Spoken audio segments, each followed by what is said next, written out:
Welcome everyone to the Pantheon of M. I am Ray. I'm Evie. And today we're looking at Heroes United, Ironman, and Hulk.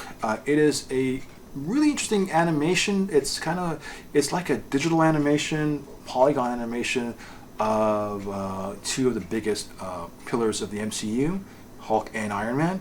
And it's a story of them coming together over insurmountable odds. You would agree with that statement? I would agree with that.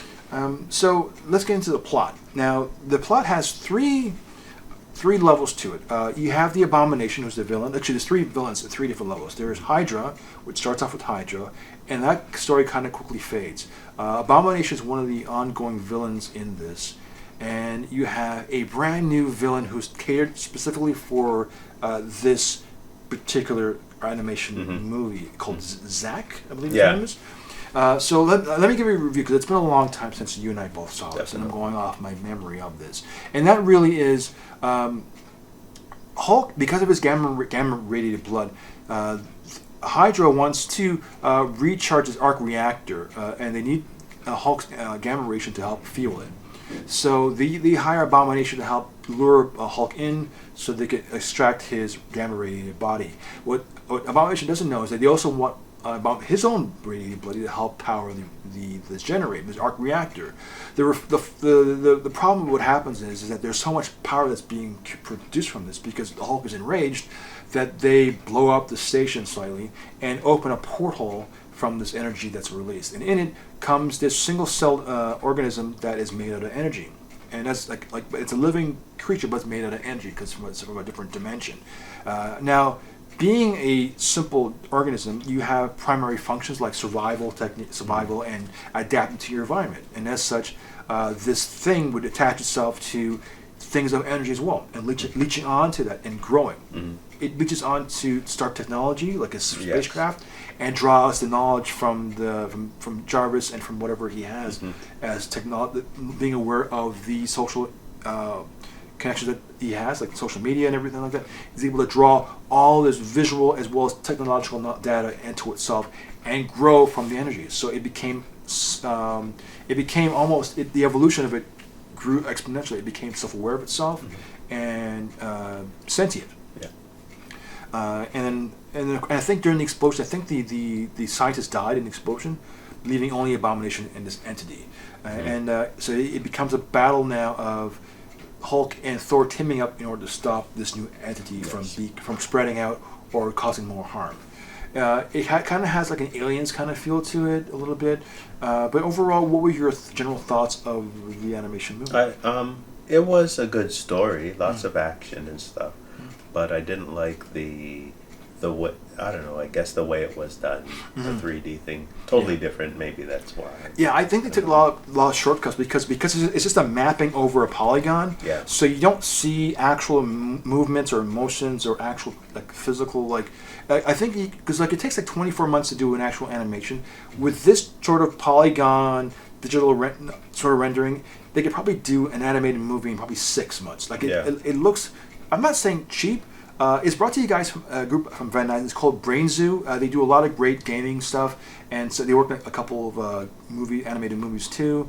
But this one seems just like either rushed or not given much attention to. So the animation detracts from it so much. But the story is where this thing really excels in. Yeah, definitely. It's a really dramatic story. You have Hulk and Iron Man in what you would call a Deus Ex Machina scenario, where it's like they're actually at a point where these are characters who can't lose. I mean, Tony has a god complex where he likes to tinker with toys, and he's like the best at what he does. Hulk is the most powerfulest superhero in the MCU, and he has only one transition, and that's to go forward. And they rarely lose. And both of these guys are at a point in the story where they're at the lowest, and it's them overcoming it and surviving it. You don't feel that drag. It's a constant flow of energy and excitement and just a build-up of what's going to happen next. You even have an introduction of Wendigos, a bunch of Wendigo creatures, which are mythic creatures in it. So one of my favorite lines is there's a scene where Iron Man's talking to Jarvis. He goes, "So tell me what I need to know about Wendigos, Jarvis." And he says these are mythical creatures told to children to pretty much eat anything and everything around them. You know, but don't worry, sir.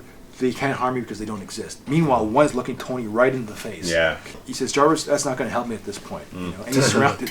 So that's one of the things I found very funny because you, again, similar to like Josh Whedon's Avengers, you have a great deal of humor sprinkled through all the bounces of like tension and violence and action. So what was your favorite scene in this film? My favorite Wendigos, actually. Just what you quoted, that one was my favorite scene. Yeah. It was kind of funny. Although they're fighting, right? Oh, yeah. He has some, you know, he still is lighthearted and stuff. Oh, exactly. And then I think he's like Hulk. Like the scene where Hulk is, he can't see too well, so he's like, he tells the Hulk 3 o'clock, 4 o'clock. And Hulk's like smashing Wendigos left and right. Exactly. And they're fighting it out. So it was really cool. Really cool. And I mean, it's kind of a short cartoon, so it's not like it's like maybe like 85 minutes or hour and 30. So it goes pretty fast. I'd recommend this to everyone. I would give this a 7.5 out of 10. I would give it 6 because I hated the animation, like just the drawing of it. It just sucked out my interest for it. But it is such an amazing story. Yeah. If you think about like what's going on in this story, it's a really well crafted, possible story. Yeah, I'd give it 6 as well. I didn't like the animation. Took away from the story. I got bored very quickly. Yeah. I don't know. Anyway, that's my view. No, that's true. And would you recommend this thing at all? If you love both the Hulk and Iron Man, yeah, go ahead and watch it. Yeah, it's not that bad of a thing. It's just you forget about the animation. It reminded me of Power Rangers, the movie with Ivan Ooze, because the way they do the Zords is 3D, and it's kind of like I don't say animating. But overall, I give it a 7. Highest, you give it a 6. 6, yeah. Yeah, and anything else you want to add on to it? Not really. But yeah, I recommend. I'd say check it out if you're a fan of it. There's another one we'll be reviewing later on as Hulk, is Iron Man and Captain America. That looks to be a lot better. Yeah. We haven't seen it quite yet. We're looking at it maybe just down the road. But if you get to see it, whatever, or if you can, that'd be great. Let us know what your thoughts are in Captain America, Iron Man, Heroes United. So that'll be coming up probably in a month or so. Yeah. But until then, hit subscribe at the bottom of your screen here. We love to hear your comments, and we'll get back to you if we can, or get better on your comments if we need to. But I'm sure we do. But until then, I am Ray. I'm Effie. We'll see you next week.